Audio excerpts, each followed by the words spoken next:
என்றும் என்றென்றும் ஹரிணி ஜுவல்லர்ஸ்.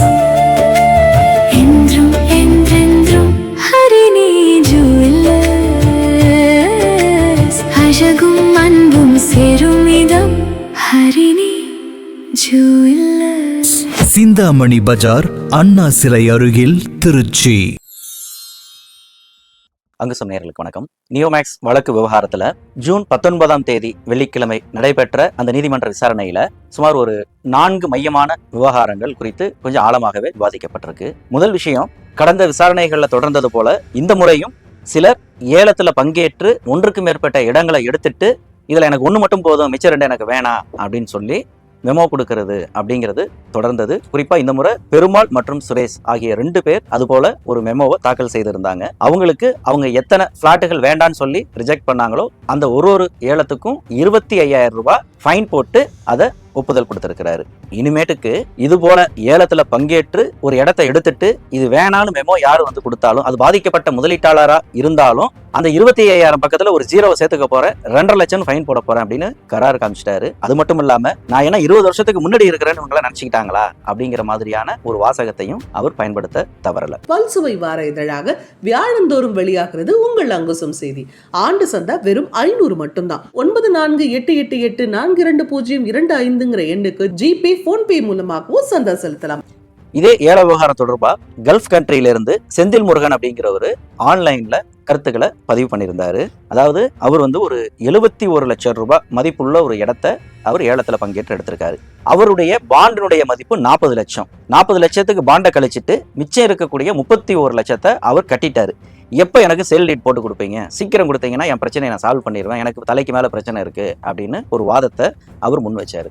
அப்ப அந்த இடத்துல தான் நீதியரசர் பரத சக்கரவர்த்தி, இந்த தீர்வு திட்டம் எப்படி போகுதுன்னு எனக்கே தெரியலப்பா, 100% ஆகுமா, 90% கொடுக்க போறேனா, 80% அப்படின்னு எதுவுமே தெரியாம இருக்கிறப்ப உங்களுடைய அந்த 40 லட்சத்தை எப்படி நான் முழுமையா கணக்கில் எடுத்துக்கொள்ள முடியும்? அதனால இப்போதைக்கு சேல் டீட் கொடுக்கறதுக்கு வாய்ப்பு இல்லை. ஒண்ணு பண்ணுங்க, நீங்க அந்த 31 லட்சம் கட்டின மாதிரி அந்த உங்களுடைய அந்த பாண்டு மதிப்பு 40 லட்சத்தையும் கட்டுங்க, உடனே நான் சேல் டீட் கொடுக்க சொல்றேன்.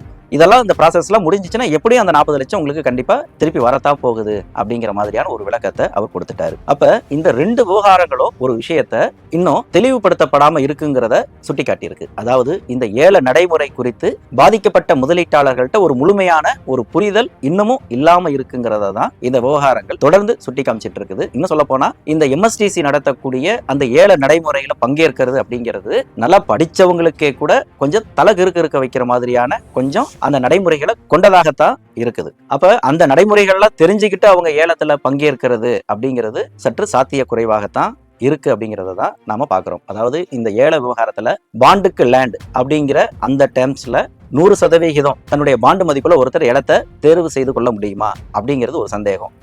அடுத்தது, நான் 10 லட்சம் ரூபாய் பாண்டு வச்சிருக்கேன், நான் அந்த ஏலத்துல பங்கேற்கிறேன், நான் 10 லட்சத்துக்குமே அந்த இடத்த எடுக்கிறதா அல்லது அதுல 50% அல்லது 30 இது போன்ற என்ன பர்சன்டேஜ் அடிப்படையில நான் இடத்த எடுத்துக்கிறது அப்படிங்கிறது குறித்து ஒரு தெளிவு அவங்கள்ட்டயே இல்லை. அது நீதிமன்றமும் கொடுக்க முடியாத இடத்துலதான் அது இருக்குது அப்படிங்கிறப்ப அப்ப இந்த ஏல நடைமுறை அப்படிங்கிறது என்ன பின்னணியிலிருந்து இப்படி வந்திருக்கு, என்ன பின்னணியிலிருந்து பாதிக்கப்பட்ட முதலீட்டாளர்களை ஏலத்துல பங்கேற்க சொல்லி நீதிமன்றம் அவங்கள என்கரேஜ் பண்ணிட்டு இருக்கிறாங்க. அப்ப இதுல பாதிக்கப்பட்ட முதலீட்டாளர்களுடைய வரம்பு என்ன? அப்ப இந்த விவகாரங்கள் அப்படிங்கிறது தெளிவுபடுத்தப்படணும். குறிப்பா இதுல பாதிக்கப்பட்ட முதலீட்டாளர்கள் இன்னொரு குழப்பம் வந்துருதுன்னா, இந்த நீதிமன்றம் தான் ஏலத்துல பங்கேறுங்க அப்படின்னு சொல்றாங்க. இன்னொரு பக்கம் ஏலத்துல பங்கேற்றுட்டு விலகணும் அப்படின்னு சொன்னோம்னா 25,000 ஃபைன், 2.5 லட்சம் ஃபைன் அப்படின்னு சொல்றாங்க. அப்ப என்னதான் நடக்குது அப்படிங்கிற இந்த குழப்பங்களுக்கு ஒரு விடையளிக்கக்கூடிய வகையில நாம் இதற்கு முந்தைய வீடியோவில் சொன்னது போல இந்த ஏலம் தொடர்பான இருக்கக்கூடிய அந்த பொதுவான சந்தேகங்களை தொகுத்து அதற்கு ஈவடபிள்யூ போலீசார் தரப்புல உரிய தெளிவுரைகளை கொடுத்தால் மட்டும்தான் இந்த ஏலத்துல பாதிக்கப்பட்ட முதலீட்டாளர்கள் எந்த தயக்கமும் இல்லாம நீதிமன்றம் விரும்பக்கூடிய அளவுகளை அவங்களுடைய பங்கேற்பு இருக்குங்கிறது தான் ஒரு கலை யதார்த்தமா இருக்கு. 2வது விவகாரம், சொத்துக்களை அட்டாச்மெண்ட் பண்றது தொடர்பா குற்றாலத்துல 77 டாக்குமெண்ட்டுகள் அது ஏற்கனவே ஃப்ரீஸ் செய்யப்பட்டிருந்தது. அதுல 3 பிளாட் தான் இப்ப உள்ள வந்திருக்கு. அடுத்தது, இந்த வழக்குல எஃப்ஐஆர் போடப்பட்ட பிறகு வித்த சொத்துக்கள் குறித்து பட்டியல் கொடுக்கப்பட்டது. அதுல 6 மட்டும்தான் முடக்கி இருக்கிறாங்க, மீதி எல்லாமே இன்னும் ஃப்ரீயா இருக்குது. அப்ப இது போன்ற ஒரு பஞ்சாயத்து முன்வைக்கப்பட்டது. அடுத்தது, தூத்துக்குடி ப்ராஜெக்ட் ஏன் இன்னும் ஏலத்துக்கு வரல, அதை இடி அட்டாச்மெண்ட் பண்ணியிருக்காங்கிறது தான் காரணமா அப்படிங்கிற ஒரு கேள்வி பாதிக்கப்பட்ட முதலீட்டாளர் தரப்பில் இருந்து எழுப்பப்பட்டது. அடுத்தது இன்னொரு பார்ட்டியின் பர்சனா தோன்றிருந்த பாதிக்கப்பட்ட முதலீட்டாளர் தஞ்சாவூர்ல இன்பவனம் அப்படிங்கிற ஒரு ப்ராஜெக்ட்ல ஒரு 130 ஏக்கர் இருக்குன்னு நாங்களே அதுல ஒரு சம்பந்தப்பட்ட ஈசிகள் வில்லங்க எல்லாத்தையுமே நாங்க கொடுத்திருந்தோம். ஆனா அது எதுவுமே இன்னும் வரல, சொற்பமான அளவு தான் உள்ள வந்திருக்கு அப்படிங்கிற ஒரு குற்றச்சாட்டை முன் வச்சாரு. அடுத்து ஸ்வர்ணபூமி ஹில்டாப் அப்படிங்கிற இடம் ஏலத்துக்கு வந்திருக்குது. அந்த இடத்தை நாங்க போய் பார்க்கலான்னு போனோம்னா அங்க இருக்கிற செக்யூரிட்டி எங்களை உள்ள விட மாட்டாங்க. எப்படி நாங்க ஏலத்துல பங்கேற்கிறது, அந்த இடத்தை பார்க்கறது? அப்ப இது போல இந்த சொத்துக்கள் அட்டாச்மெண்ட் தொடர்பான இந்த குற்றச்சாட்டுகள் முன்வைக்கப்பட்டது. அதற்கு பதிலளித்த நீதியரசர் பரத சக்கரவர்த்தி இந்த அட்டாச்மெண்ட் சம்பந்தமா பாதிக்கப்பட்ட முதலீட்டாளர்கள் நான் கொடுத்தேன், அவங்க என்ன பண்ணல அப்படிங்கிற அந்த பஞ்சாயத்து தொடர்ந்து வந்துட்டு இருக்குது. அதனால இதுல என்னதான் நடந்திருக்குது, எதெல்லாம் கொண்டு வந்திருக்காங்க, எதெல்லாம் ஏன் கொண்டு வரலங்கிற தொடர்பான ஸ்டேட்டஸ் ரிப்போர்ட்டை EOW போலீசார் பாதிக்கப்பட்ட முதலீட்டாளர்களுக்கும் ஒரு பிரதியை நீங்க கொடுத்துருங்க, அது அவங்களுக்குள்ள சர்க்குலேட் பண்ணிப்பாங்க அப்படிங்கிற ஒரு தகவலை பதிவு பண்ணியிருக்காரு. அடுத்தது நீங்க சொல்றது எல்லாத்தையுமே EOW போலீசார் அடுத்தடுத்து செய்துகிட்டு தான் இருக்கிறாங்க, அவங்களுடைய ஸ்டேட்டஸ் ரிப்போர்ட்லயே நான் ஃபாலோ பண்ணிட்டு தான் இருக்கிறேன் அப்படிங்கிற ஒரு தகவலையும் நீதியரசர் பரத சக்கரவர்த்தி அந்த இடத்துல பதிவு பண்ணாரு. அடுத்து அந்த தூத்துக்குடி ப்ராஜெக்ட் ஏன் வரல, இடி அட்டாச் பண்ணிருச்சா அப்படிங்கிற கேள்விக்கு பதிலளிக்கும் பொழுது எல்லா சொத்துக்களையும் தான் இடியும் ஐடியும் அட்டாச் பண்ணி வச்சிருக்கிறாங்க, விற்கிறதுக்கு அவங்க ஆட்சேபனை தெரிவிச்சாங்க. அவங்களையும் நம்ம அந்த வழக்குல இணைச்சிட்டு இதை பாதிக்கப்பட்ட முதலீட்டாளர்களுக்கு தான் நாங்கள் கொடுக்க போறோம் அப்படிங்கிற அந்த விஷயத்த சொல்லவும் தான் அதற்காக அவங்க இதுக்கு இந்த ஆட்சேபனைக்கு அவங்க விலக்கு கொடுத்துருக்காங்க, விற்கிறதுக்கு அவங்க அனுமதிச்சிருக்கிறாங்க. அதனால இதுல இடி அட்டாச் பண்ணியிருந்தாலும் சரி, ஐடி அட்டாச் பண்ணியிருந்தாலும் சரி, அது பிரச்சனை கிடையாது, அந்த இடங்களும் இந்த ஏலத்துல இடம்பெறும் அப்படிங்கிற ஒரு தெளிவை அவர் கொடுத்திருக்கிறாரு. மூன்றாவது விவகாரம் இந்த புகார்களுடைய நம்பகத்தன்மை குறித்து. ஏன்னா ஒரே நம்பர்ல 741 கம்ப்ளைண்ட் ஒன்னொன்னு வேற வேற பேர்ல இருக்கு அப்படிங்கிறது இது கம்பெனியே கொடுத்த புகார், இது ஒரு போக்கஸ் புகார் அப்படிங்கிற ஒரு குற்றச்சாட்டு எழுந்தது. இது தொடர்பா கம்பெனி தரப்புலையும் EOW போலீசார் தரப்புலையும் விளக்கம் கேட்டிருந்தாங்க. அதற்கு கம்பெனி தரப்புல இருந்து ஒரே போட்டாங்க, அதெல்லாம் எழுத்துப்பிழை அப்படின்னு சொல்லிட்டாங்க, அதெல்லாம் நாங்க சரி பண்ணி கொடுக்குறோம் அப்படின்ட்டாங்க. அதெல்லாம் சரிப்பா, 741 கம்ப்ளைண்ட்டுக்கும் ஒரே போன் நம்பர் இருக்கு, இது எப்படிப்பா அப்படிங்கிற கேள்விக்கு அவங்க எல்லாருமே வேற வேற முதலீட்டாளர்கள், ஆனா எல்லாருமே ஒரே ஏஜென்ட் கிட்ட போட்டவங்க, அதனால ஏஜென்ட்டோட நம்பர் அவர் எனக்கு அப்படிங்கிற மாதிரியான ஒரு விளக்கங்கள் கொடுக்கப்பட்டது. அப்ப அந்த இடத்துல தான் நீதியரசர் பரத சக்கரவர்த்தி சரி இதுக்கு நான் விளக்கம் கேட்டிருக்கிறேன், நீங்க என்ன விளக்கம் வேணாலும் நீங்க கொடுத்துங்க, எனக்கு அதனுடைய என்ன ஸ்டேட்டஸ்ங்கிறது நீங்க சொல்லுங்க அப்படின்னு அதை முடிச்சிட்டாரு.